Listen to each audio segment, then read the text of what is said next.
Bueno, pues volvemos de publicidad y continuamos con el Mirador y seguimos en nuestro empeño de conocer todas y cada una de las aldeas que componen el término municipal de Priego de Córdoba. Hoy nos vamos a ir hasta Zamoranos de la mano de nuestro compañero Rafa Cobo, que ya se encuentra allí en esta aldea prieguense para hablar y para compartir unos minutos con Miguel Forcada, cronista oficial de nuestra localidad, que el pasado mes de agosto presentaba un libro centrado precisamente en Zamoranos, en su historia y en su vida. Así que, Rafa, si te parece, comenzamos con este recorrido.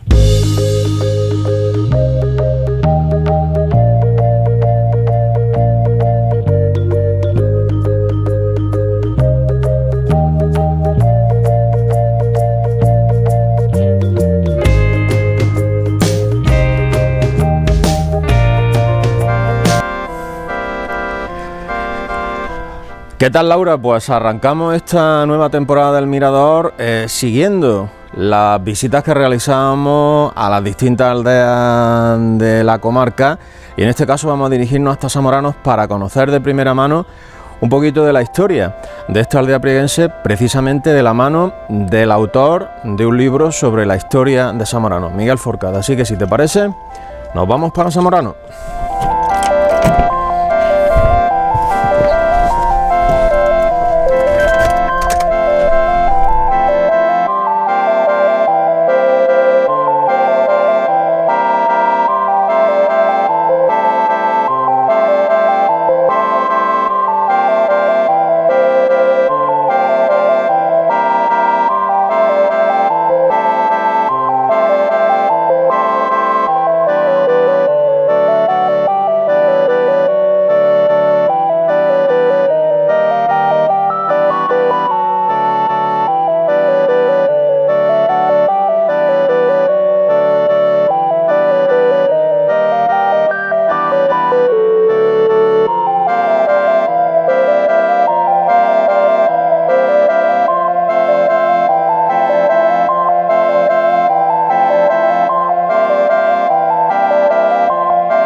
Pues nos encontramos en la Plaza de España, precisamente en el lugar que el pasado 17 de agosto acogía la presentación de Zamoranos, Historia y Vida, cuyo autor es Miguel Forcada. Pues, Miguel, primero, gracias por estos minutos. Y la primera pregunta, casi obligada, aunque ya en la introducción nos dices claramente el porqué del libro. ¿Cómo surge realizar un libro de más de 300 páginas de una aldea? Pues sí, el motivo directo fue un hallazgo casual, que es que encontrándome en el archivo municipal de Priego, buscando otros temas, me encuentro con un expediente bastante grueso, muchos papeles, 1821, Ayuntamiento de Zamoranos, ¿no? Cuando empiezo a mirarlo, veo que efectivamente es la constitución y el funcionamiento durante 3 años de un ayuntamiento en Zamoranos independiente del de Priego. Cuando salí de allí y pregunté a gente de aquí si conocían y tenían, en fin, conocimiento y noticias de ese hecho de que aquí hubiera habido un ayuntamiento independiente, me di cuenta de que no era un tema conocido en Zamoranos. Entonces, claro, aquello era una documentación tan rica que, si la unimos a lo que yo ya sabía de Zamoranos, es decir, que aquí había habido unas minas, que esta población había tenido más de 1000 habitantes, que el Cerrajón, que es un enclave industrial increíble, pues claro, digo, aquí hay que hacer algo. Y bueno, la cosa se fue tomando cuerpo hasta el punto de hacer una historia con todas sus etapas, ¿no? Hasta con el momento actual, que yo creo que ha resultado muy interesante para la gente de Zamoranos y que modestamente creo que aporta bastante. Miguel tiene una barbaridad de notas a pie de página, de bibliografía. Cuando uno se embarca en un trabajo de estas características parece que no va a encontrar nada, pero como tú has indicado, va un poco buscando y van apareciendo referencias, datos, bibliografía. O sea que Zamoranos no era tan desconocido como parecía ser, ¿no? Pues sí, era desconocido ese tema del ayuntamiento, ¿no? Pero Bueno, el tema de las minas, hay documentación en Córdoba y en Madrid, muchísima. El tema del Cerrajón ha sido menos estudiado globalmente, pero sin embargo la familia Povedano tenía un archivo riquísimo, que yo solamente he visto algunas cosas, porque la historia del Cerrajón, pues documentación hay muchísima también, ¿no? El tema de la iglesia, bueno, el tema de la iglesia tiene un archivo, la iglesia desde el año 1820 aproximadamente, por lo tanto, y bibliografía igual. Lo que pasa es que sale aquí, sale allá, en estudios de otras materias, y si uno tiene paciencia suficiente para ir recopilando todas esas pequeñas apariciones de Zamorano, pues la verdad es que la bibliografía es enorme. Bueno, aunque yo he tenido la historia de leérmelo casi todo, tengo que confesarlo, que me quedan todavía unas páginas. El grueso de la historia de Zamorano tenemos que centrarlo, sobre todo lo que tú recoges en tu libro, a partir de las primeras décadas del siglo XIX. Pero la pregunta, Miguel, ¿por qué surge Zamoranos precisamente aquí, en este enclave, en una llanura, con otros dos asentamientos rurales muy cercanos? ¿Por qué surge Zamoranos aquí? Realmente no tengo una respuesta correcta para eso, ¿no? Surge por el mismo motivo que las otras aldeas. Es decir, la gente no podía desplazarse para trabajar las tierras desde una distancia tan larga como venir cada día desde Priego. Por eso surgen las aldeas. Y además el segundo motivo es que surgen al lado de una fuente, porque el agua era absolutamente fundamental, ¿no?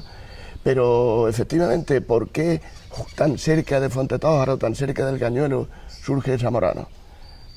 La verdad es que es un misterio, ¿no? No puede uno decir, esta es la causa, igual que ocurre con el nombre, ¿no? Esta es la causa de por qué aquí y en este momento. Tampoco se conoce muy bien más o menos las fechas exactas por las que empieza a haber aquí una población, ¿no?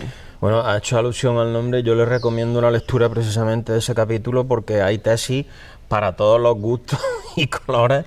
Evidentemente, origen medieval, las postrimerías de la Edad Media, pero ¿tú con cuáles de todas esas tesis que apuntas te quedas para llamar ahora a Zamoranos tal cual? Yo me apunto a la que me parece más lógica, que es que alguien de Zamora se asienta aquí. ¿Por qué vía llega aquí? Ya no está tan claro. Es decir, está claro que participan en la reconquista que hay en Priego y en Carcabuey, todavía existe el apellido Zamorano, pero el grupo de personas procedentes de Zamora que se debió asentar aquí, o que con el nombre ese se funda la población porque aquí alguien tuviera una propiedad, que esa es otra de las posibilidades, sin necesidad de que ningún zamorano llegara a vivir aquí, pues esas son. Pero la conexión con gente de Zamora a mí me parece muy lógica. Bueno, están viendo que las moscas están hoy un poco jugatonas. Estas calores de septiembre tienen estas cosas. Miguel hablaba antes de un periodo, yo diría que clave para la historia de Zamorano, y que supongo que será la documentación a la que te referías. Trienio liberal, constitución del Ayuntamiento de Zamorano. Me ha llamado mucho la atención leyendo el libro, que tengo que reconocer que yo desconocía, sabía la historia de la Ela de Castil de Campos. De las Angosturas para acá, la proclamación de la Constitución de 1812 fue un revulsivo total, porque los tres ayuntamientos, cada uno, y sobre todo ese forcejeo, entre comillas, que hubo con el Ayuntamiento de Priego. Vamos a hablar un poquito de esa etapa relacionada con Zamoranos, porque es muy interesante. Efectivamente, ya en 1812, y a raíz de la Constitución de Cádiz, que ordena que se creen ayuntamientos allí donde haya población suficiente para verlos, y además permite la unión de varias poblaciones para constituir un ayuntamiento, ya en 1812 Fuentetójar levanta esa bandera de constituir un ayuntamiento independiente y logra constituir ese ayuntamiento teniendo como núcleo Fuentetójar, Castil de Campos, Zamorano y por supuesto Camposnube y El Cañuelo. Y entre todas esas poblaciones se forma un ayuntamiento. Cuando vuelve el rey Fernando VII, pues aquello, como todos sabemos, queda todo eliminado, y pasan unos años hasta que en el año 1821, con el trienio liberal, vuelve a ponerse en funcionamiento muchos de los preceptos de la Constitución de Cádiz. Pero ahora hay una diferencia fundamental. Resulta que en ese periodo de tiempo entre la Constitución y el trienio liberal se han creado pilas bautismales en algunos pueblos. Concretamente, en Zamorano hay ya una iglesia y se crea por autorización del abad de Alcalá la Real una pila bautismal, que quiere decir que ahí se lleva el control de nacimientos, matrimonios y defunciones. Ese es un elemento administrativo importantísimo, ¿no? Porque entonces no había censo, o si lo había, pues el censo de esas pilas bautismales era el más actualizado y el más efectivo. Entonces, cuando Fuentetoja vuelve a intentar constituir el mismo ayuntamiento que había hecho en 1812, Zamorano y Castil de Campos dicen que nada de eso, que ellos tienen pila bautismal y que tienen población suficiente para constituir un ayuntamiento independiente y que lo van a hacer. Y efectivamente, desde Córdoba, en la Diputación Provincial, con bastantes disputas efectivamente con Fuentetoja y con Priego, pues dan la autorización y apoyan la creación del Ayuntamiento de Zamorano otra vez y del de Castil de Campos. Lamentablemente volvieron a durar solamente 3 años. Pero en esos 3 años, Miguel, también me llama mucho la atención una localidad ya constituida como tal, como Zamorano. Era muy difícil tener un ayuntamiento, sobre todo por la cantidad de atribuciones que tenía ya un ayuntamiento de aquella época. Efectivamente, ahí se describe cómo desde la Diputación Provincial, más que ayudas, lo que les mandaban era un montón de requisitorias y de cosas que tenían que hacer y que el ayuntamiento no tenía dinero para sufragarla. La corporación, pues el alcalde, el secretario, que era el único técnico, digamos, bueno, carecía de un administrativo, carecían de médicos, carecían de escuelas, es decir, no había nada. Y el ayuntamiento no tenía recursos para financiar esos servicios. Podía cobrar impuestos, sí, pero la gente no estaba en esa época, estamos hablando después de la guerra de la independencia, no estaba en esa época la economía muy bollante. La gente no podía pagar muchos impuestos y el ayuntamiento cobraba lo que podía. Entonces, ¿qué pasa? Que realmente, aunque aquello pareciera históricamente un triunfo importante para la población, pero también era una carga tremenda. Y cuando llegó el momento de que otra vez le dijeron que no querían, es decir, que no podía seguir funcionando el ayuntamiento, fin del trienio liberal, pues casi lo ven como un alivio. Y la prueba es que cuando tienen otra vez oportunidad de constituirlo en 1844, pues ahí en ese momento Fuentetoja lo mantiene, Castil de Campos lo crea y lo mantiene, aunque también por pocos años, pero los de Zamorano tiran la toalla, ¿estamos? Y no se ven con ánimos, por todas esas dificultades que hemos dicho, de volver a constituir el ayuntamiento. Y a partir de ahí, pues ya Zamorano vuelve al ayuntamiento de Priego y nunca más ha tenido autonomía suficiente.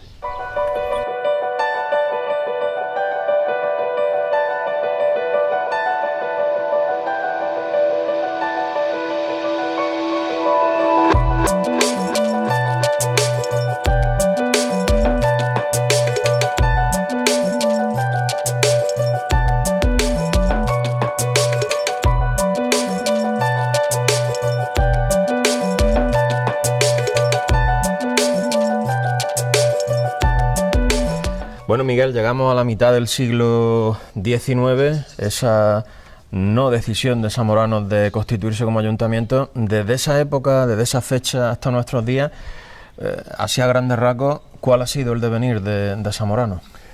Pues yo destacaría que, a pesar de esa renuncia a tener un ayuntamiento independiente, a partir de 1847, por dar una fecha exacta, Zamorano tiene un periodo de auge económico y de aumento de población enorme, ¿no? Van las dos cosas aparejadas, ¿no? El auge económico viene sobre todo por la creación del Cerrajón, que es un lugar donde se unen a lo largo de esa mitad del siglo XIX un molino de aceite, un molino de harina y una central hidroeléctrica que la crean con la fuerza de un salto provocado por el río Salado.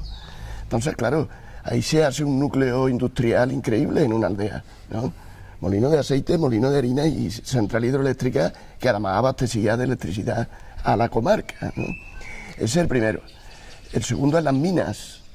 En Zamorano se descubre una serie de óxido de hierro y se crean una serie de minas que entre los dos márgenes del río Salado, es decir, término de Luque y término de Priego, pues es el grupo Zamorano, que tiene una enorme cantidad de documentación, porque durante, pues yo diría, durante más de 60 años, casi hasta la Guerra Civil Española, las minas siguen funcionando y se convierten en el mayor productor de óxido de hierro, por supuesto, de la provincia de Córdoba, ¿no?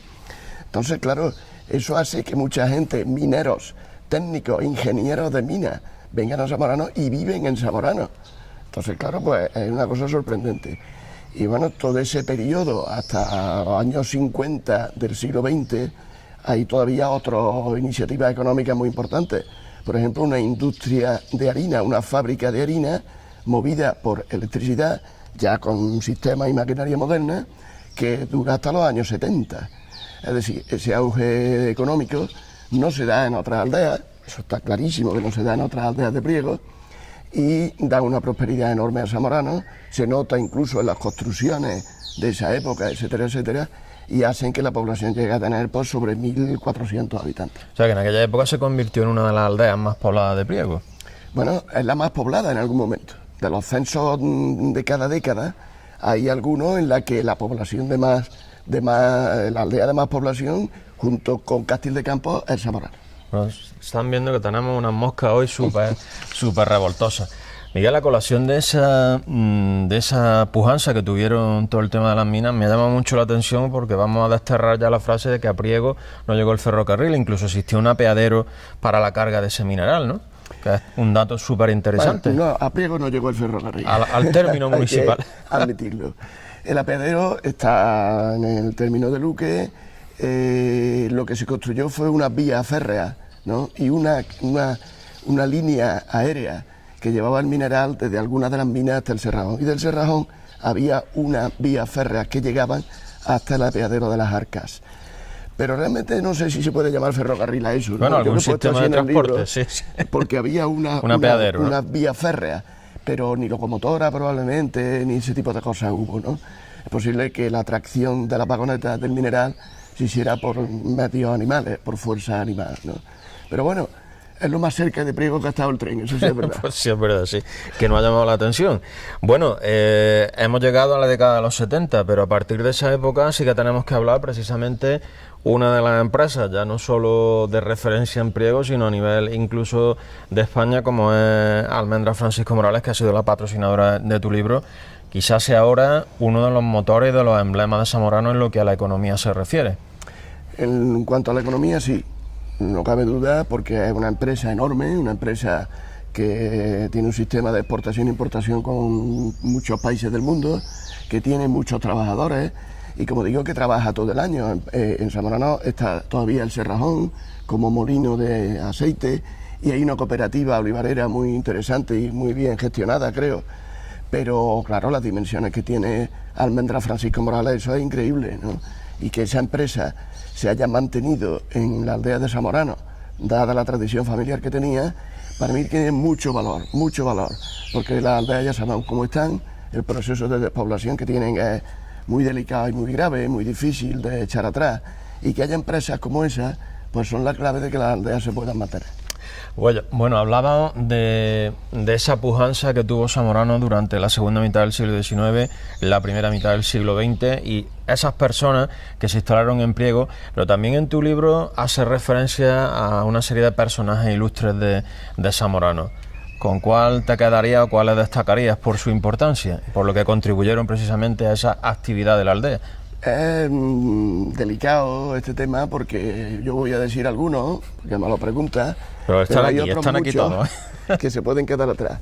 Para mí ese señor de la placa, Antonio Povedano Roldán, puede ser considerado quizás sin duda como el personaje más destacado. Era un cura, era un sacerdote natural de aquí, fue muchos años arcipreste de Cabra. Y la importancia es sobre todo la calidad humana que ese hombre tenía. Es decir, en Cabra fue un motor de iniciativa y de actividades, desde escuelas hasta bandas de música, etcétera, etcétera. Y no solo en Cabra, donde hoy todavía, murió hace ya muchos años, hoy todavía preguntas por él y la gente mayor lo recuerda como un personaje entrañable y como un personaje interesantísimo.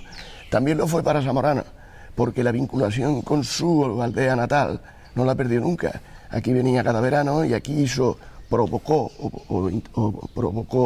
que otras personas invirtieran en la iglesia.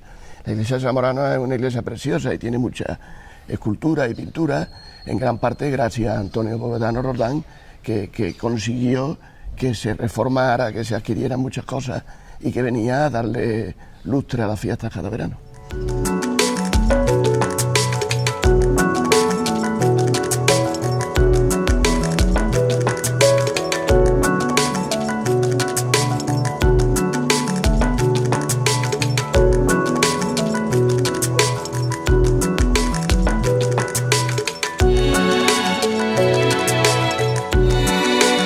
Miguel me comentaba antes que un hecho determinante para ese primer ayuntamiento de la solicitud fue la institución de una pila bautismal en la iglesia de Zamorano. Vamos a hablar un poquito porque a raíz de la iglesia también la actividad cultural de la aldea ha sido importantísima. ¿Cuándo surge o cuándo se tiene constancia de que se construye la iglesia como tal y cuál ha sido la evolución y las características de la misma hasta nuestros días? Pues la construcción se produce forzosamente antes de 1820.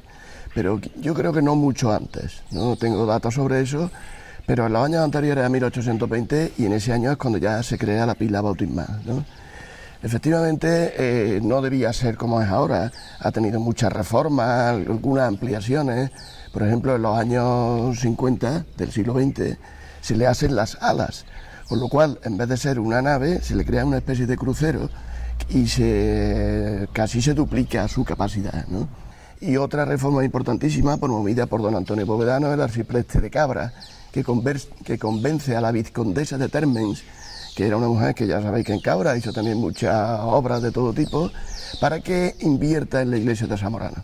Se construye entonces, con un arquitecto de Madrid, el actual retablo y el camarín, que a la iglesia le da una prestancia extraordinaria, ¿no? Y lo que me preguntaba sobre la incidencia que la iglesia ha tenido. Bueno, al lado de la iglesia inmediatamente se crea una hermandad. Esa hermandad ha sido una potencia cultural en Zamorano desde su fundación. Eso es indudable, ¿no? Las fiestas anuales, varias fiestas, todo el calendario festivo se repartía entre la hermandad y alguna otra institución que ha funcionado durante algunos años. Por ejemplo, aquí hubo una asociación de vecinos, hubo una asociación juvenil, esto ya recientemente, en los últimos 30 o 40 años. Pero la hermandad se ha mantenido siempre como la organizadora de las fiestas y actualmente, ante la desaparición tanto de la asociación de vecinos como de la asociación juvenil, pues realmente es la única institución que en el pueblo organiza todo tipo de cosas, asumiendo incluso, por ejemplo, la gestión del cementerio. Es decir, que la hermandad tiene una importancia crucial en Zamorano. Bueno, y otras actividades culturales que destacaría y que recoges en tu libro, Miguel, ¿con cuál nos podíamos quedar? Pues aquí hubo un cine, lo cual también resulta sorprendente. El cine se inauguró sobre 1960, precisamente el momento en que entraba la televisión y que por lo tanto los cines iban a perder mucho público, razón por la cual el cine no prosperó. Aquí hubo un teleclub, años anteriores, años 50, 60, 70. Yo creo que el teleclub fue una institución cultural muy importante también y recreativa, ¿no? Lo reflejo ahí, aunque creo que el teleclub fue más importante de lo que ahí aparece en el libro. Sí, lo hemos leído. Y bueno, luego otro tema importantísimo en Zamorano es el tema de la educación, ¿no? De ese tema podríamos hablar muchísimo, porque desde ya el Ayuntamiento Independiente de 1821, el Ayuntamiento, viendo que no hay maestros, nombra maestro al sacristán. Y parece que el sacristán lo hizo muy bien, ¿no? Y ya a partir de esa fecha, de 1821 en adelante, aquí parece que hubo siempre una escuela o varias escuelas, y por lo tanto ese tema da también mucha riqueza al libro, porque hago un repaso de maestros que han pasado por aquí, de las vicisitudes que tuvo la escuela, las construcciones, y de un maestro fundamental, que es Pedro Pareja Povedano, que aquí tiene incluso una placa en su casa, y que es otro personaje que podríamos haber destacado como uno de los más importantes de la aldea. Bueno, Miguel, dentro de la actividad cultural ocio-recreativa, seguramente que a algunos espectadores les sonará lo que voy a comentarles, porque incluso Zamorano llegó a tener un equipo de fútbol que militó en la liga local de Priego, en el campo San Fernando, y era también, parece que heredaban ese espíritu reivindicativo de principio del 19, incluso llegaban a los partidos, y además, si es que damos fe porque lo hemos visto, lo veíamos en el campo de San Fernando con sus pancartas para protestar y solicitar mejoras para la aldea, pero sobre todo la pujanza esa cultural que también en el terreno deportivo se ponía sobre la palestra con un equipo de fútbol. Sí. No solamente tuvo un equipo de fútbol y hizo muy buen papel, sino que llegó a ganar la liga local de Priego, ¿no? Claro, eso para la gente de Zamorano y para aquellos jóvenes que formaban parte del equipo fue como si hubieran conquistado América, ¿no? Porque se sentían totalmente héroes, ¿no? Efectivamente aprovecharon, me parece que con buen criterio, lógicamente, la ocasión para plantarse delante del Ayuntamiento de Priego con un montón de pancartas exigiendo mejoras para la aldea, la principal de las cuales era el tema del agua, que en Zamorano ha sido siempre un problema porque no hay manantiales potentes en los alrededores y que, bueno, no se solucionó ese problema hasta los años 80 del siglo XX. Pero sí, el tema deportivo en Zamorano tiene también una historia bonita y quedan por ahí en el libro algunas fotos que demuestran efectivamente el uso que hicieron, me parece que adecuadamente, de aquella victoria tan grande en la liga local.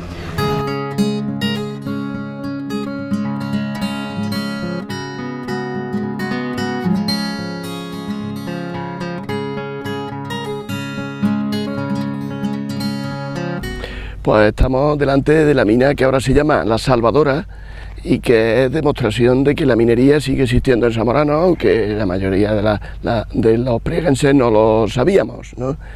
El origen de las minas aquí se remonta al siglo XIX y durante todo el siglo XX hasta prácticamente después de la Guerra Civil estuvieron funcionando una serie de minas a los dos lados del río Salao, tanto en el término de Luque como en el de Priego, pero todas aquí concentradas en la zona de Zamorano, que lo que sacan es óxido de hierro. La mina histórica más famosa fue la Montijana, que es esta misma mina que ahora se llama La Salvadora y que, como veis, pues sigue en explotación después de un siglo y además sigue en manos prácticamente de la misma empresa que la explotaba, Óxidos Rojos de Málaga se llama, que la explotaba en los primeros años del siglo XX. El producto que se saca se lleva directamente al polígono de Guadalhorce de Málaga y se fabrican pinturas, sobre todo pintura roja básicamente, que por lo visto tienen una aceptación tremenda porque el mineral que se saca de aquí para ese tema es de una calidad extraordinaria. Como podéis imaginar, aquí podríamos contar 40.000 cosas de la vida, de la historia de esta mina, desde accidentes en los que murieron personas hasta momentos en los que, bueno, pues esta zona era la primera productora de óxidos de hierro, no sé si de toda Andalucía o por lo menos de la provincia de Córdoba.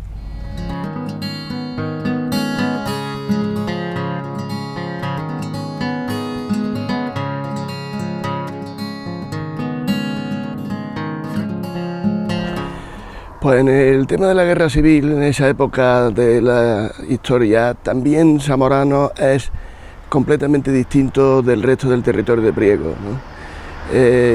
La sublevación se produjo en toda España, en Priego, y desde el principio pues los sublevados de Priego organizan el control del territorio y por tanto hay grupos que vienen a las distintas aldeas para controlar e incluso actuar, ¿no? Porque inmediatamente se produjeron asesinatos de gente que por ser de la ideología republicana, de la izquierda, etcétera, etcétera, pues no estaban de acuerdo con el levantamiento. Entonces, en el libro se cuentan varios casos y sobre todo se cuenta que, al igual que en Priego, pues el frente quedó un poquito lejos. Por lo tanto, muchas veces decimos la guerra civil en Priego tuvo una incidencia menor. Sin embargo, en Zamorano el frente quedó en las puertas de la población.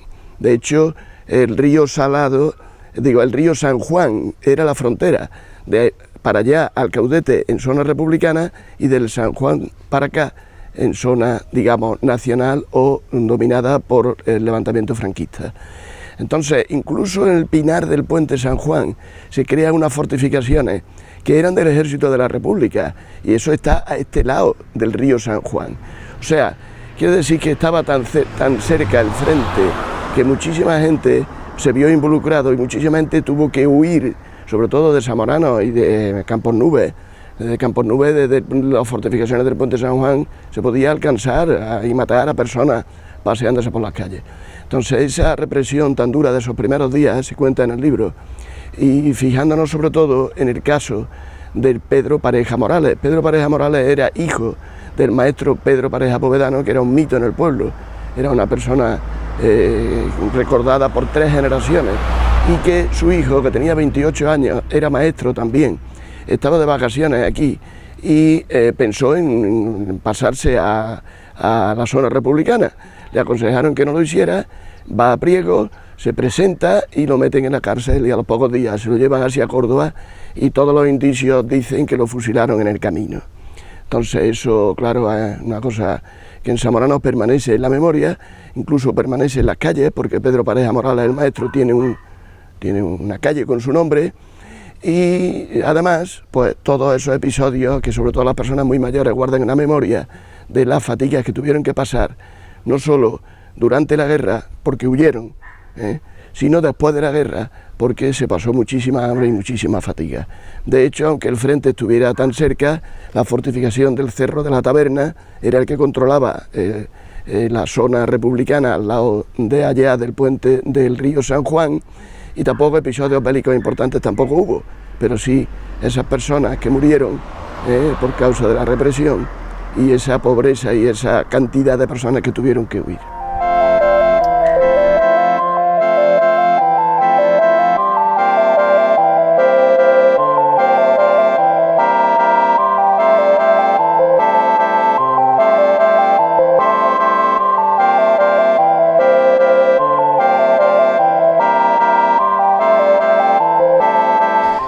Bueno, Miguel, pasado, presente y según tu libro y según todo lo que has recogido aquí, ¿hacia dónde puede ir Zamorano?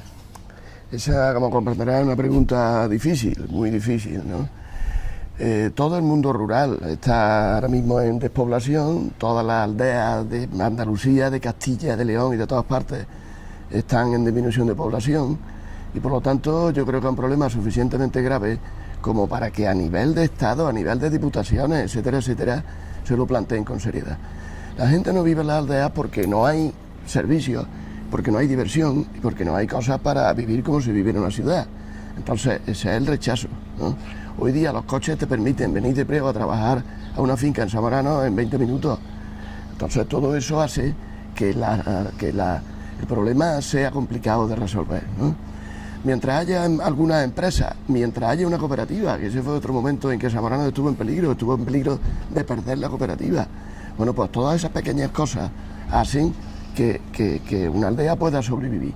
Hoy día el teletrabajo a mí me parece una solución magnífica para que a mucha gente no tenga que irse de las aldeas. Es decir, no hay una solución, no puedes decir esta es la clave, pero hay que estudiar ese tema. Las diputaciones está clarísimo, son responsables de las aldeas, y para mí que las diputaciones, empezando por la de Córdoba y supongo que todas las demás, tendrían que invertir más en las aldeas. Entonces eso es lo que puedo decir. Si se encontrará solución o no, no lo sé. Pero Miguel, mi pregunta es porque aquí hay una base, aquí hay dinamismo, la historia de un pueblo, y aquí está perfectamente recogida, en este caso una aldea que fue pueblo y tuvo ayuntamiento. El dinamismo que tuvo Zamorano a lo largo de su historia, eso tiene que trascender, y en los genes de los zamoraneños, no sé exactamente el gentilicio, tiene que trascender ese dinamismo. Por lo tanto, el futuro, como dice, una aldea equipada, y que vivimos en una fecha en la que, precisamente gracias a las nuevas tecnologías, estamos casi cerca de todo. Ese dinamismo se tiene que traducir en algo, ¿no? Sí, pero claro, tienen que tener el apoyo suficiente, y la gente ese arraigo hacia su pueblo, no perderlo, ¿no? Y entonces que cuando una pareja de jóvenes se casa, pueda quedarse en el pueblo. Ese es otro punto clave. Aquí hubo un momento en que se construyeron casas, casi 2 calles nuevas, fue muy interesante, y eso tiene que facilitar. Poner trabas a construir en las aldeas, habrá que controlar lo que haga falta, pero no se pueden poner trabas a construir en las aldeas, porque entonces estás provocando que la gente se vaya, ¿no? Bueno, Miguel, muchísimas gracias. A todos nuestros telespectadores, ¿dónde se puede adquirir el libro? Porque yo se lo recomiendo encarecidamente, sobre todo a los amantes de la historia, la etnografía, la religiosidad popular, porque es un auténtico compendio ya no solo de Zamorano, sino prácticamente de toda la comarca. ¿Dónde podemos adquirir el libro? Pues en el Museo de la Almendra, el patrocinador, al que yo tengo que agradecerle una generosidad total, ha pagado todos los gastos del libro, pues hay un museo en Zamorano y la gente puede venir a ver el museo, a ver Zamorano, y el libro, pues donde se compra ahora mismo es en el Museo de las Almendras de Zamorano. Bueno, Miguel, pues muchísimas gracias, enhorabuena por este trabajo, ya la última del todo. ¿Ahora en qué estás metido? Próximo invento. Pues estoy un poquillo preparando cosas para la Asociación Provincial de Cronistas, que en este caso va a ser seguramente sobre un pintor de Priego muy desconocido y que se formó copiando obras de Murillo. Supuesto que estamos en el año Murillo, voy a intentar estudiar a ese pintor en la estela de la obra de Murillo. Bueno, pues ya lo han oído, una primicia en lo que ahora mismo está trabajando Miguel Forcada. Miguel, pues muchísimas gracias, lo dicho, enhorabuena y insistimos, la recomendamos encarecidamente este Zamorano, Historia y Vida. Muchísimas gracias, Miguel. Gracias a vosotros.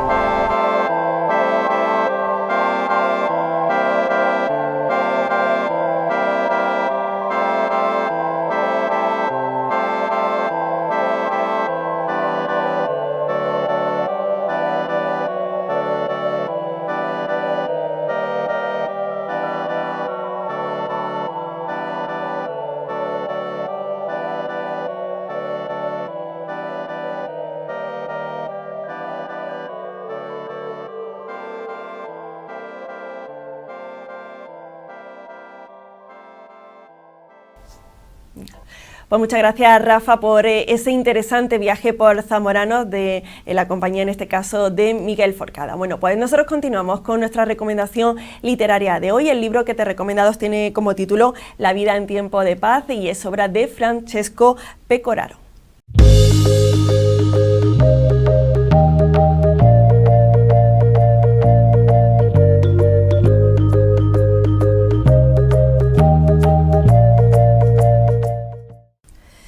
Pues nuestra recomendación literaria de este jueves tiene como título La vida en tiempo de paz y es obra de Francesco Pecoraro. Según la casadelibro.com y según la sinopsis que aparece en la misma, en un solo día de la vida del ingeniero Ivo Brandani, mientras espera un avión que lo lleve de vuelta a sus ciudades del Mar Rojo, se nos cuenta toda su existencia vivida en tiempo de paz, pero sin ilusiones al fin. Mirando hacia atrás, su voz y la del narrador recorren en sentido inverso esa vida, y también la de un país sometido a los abusos y la hipocresía, a la burocracia y a la sumisión, de los excesos económicos del cambio de siglo a las protestas estudiantiles de los años 60, de los días de playa y mar de la adolescencia en pleno descubrimiento del amor y el sexo, al mundo bárbaro de la posguerra, cuando Brandani experimentó las pesadillas y los primeros retos de la infancia, quirúrgica y torrencial.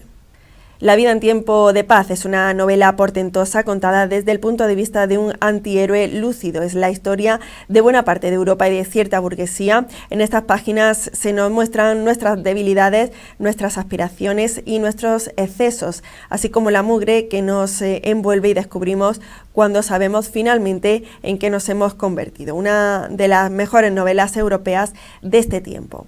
En cuanto al autor, Francesco Pecoraro nació en Roma en el año 1945, es arquitecto y urbanista, además de autor de algunos poemas y artículos, así como del libro de relatos Dove Credi di Andare, editado por Mondadori en el año 2007. La vida en tiempo de paz es su única novela, escrita ya en la edad madura y recibida como una verdadera revelación por la crítica y los lectores de media Europa. Recomendación literaria para esta semana. A continuación nos fijamos ya en las distintas actividades y eventos que hay previstos para este fin de semana.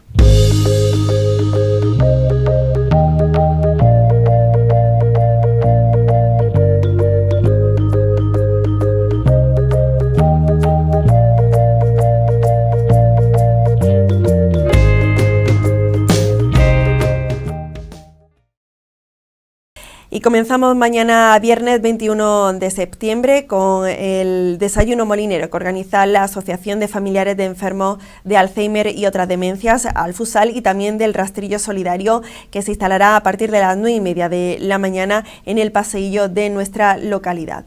A continuación, ya por la tarde, a partir de las 8:30, el Centro Cultural Adolfo Lozano Sidro acogerá la presentación del libro Impresiones del Olivar, Inter Oleas Sensus, de Manuel Molina González, en el que intervendrá el propio autor, el traductor Emilio Canales, el concejal de Cultura de Almedinilla, Francisco Vicente, así como el editor y el ilustrador Faustino Castillo.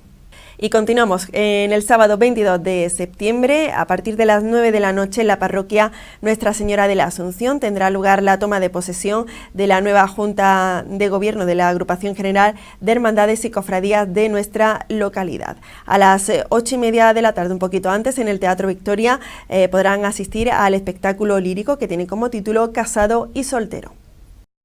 Pues fin de semana, como ven, algo más tranquilo en cuanto a las actividades, aunque eso sí, nos faltan opciones para disfrutar de nuestro tiempo libre. Nosotros vamos a poner así el punto y seguido a nuestro mirador, porque ya saben que continuamos el próximo jueves a partir de las 3 de la tarde y a las 10 de la noche aquí en Teleprigo, ofreciéndoles pues diversos contenidos de su interés y llevándoles la actualidad tanto cultural como de otro aspecto hasta sus hogares. Nosotros finalizamos hoy, nos volvemos a ver el próximo jueves. Que pasen buena semana.